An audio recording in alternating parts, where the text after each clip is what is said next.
Buonasera e ben ritrovati con l'informazione flash di New Sicilia, i principali titoli del pomeriggio. Apriamo da Palermo, dove il procuratore Maurizio De Lucia ha fatto il punto sulle attività nel 2025. Fra i temi affrontati anche un passaggio sulla riforma della magistratura che secondo il PM non offre maggiori garanzie contro gli errori giudiziari e non incide sui problemi strutturali della giustizia. De Lucia ha poi richiamato l'attenzione sulla cosiddetta borghesia mafiosa che continua a cercare un dialogo con Cosa Nostra e a condizionare l'economia siciliana.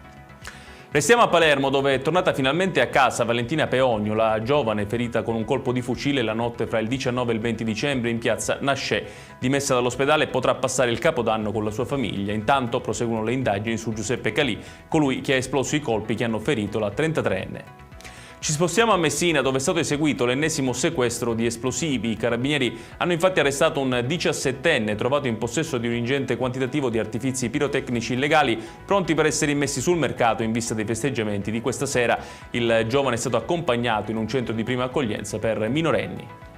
Tutto pronto per la notte di San Silvestro, tanti gli eventi che accompagneranno l'ingresso del 2026 in Sicilia. A Palermo grande attesa per il concerto di Arise e dei The Colors, al Politeama ad Agrigento protagonista sarà Noemi, a Siracusa Irene Grandi, mentre a Catania si esibiranno Gali, Marina Rei e Delia Buglisi. Altre piazze dell'isola ospiteranno DJ set e altri artisti.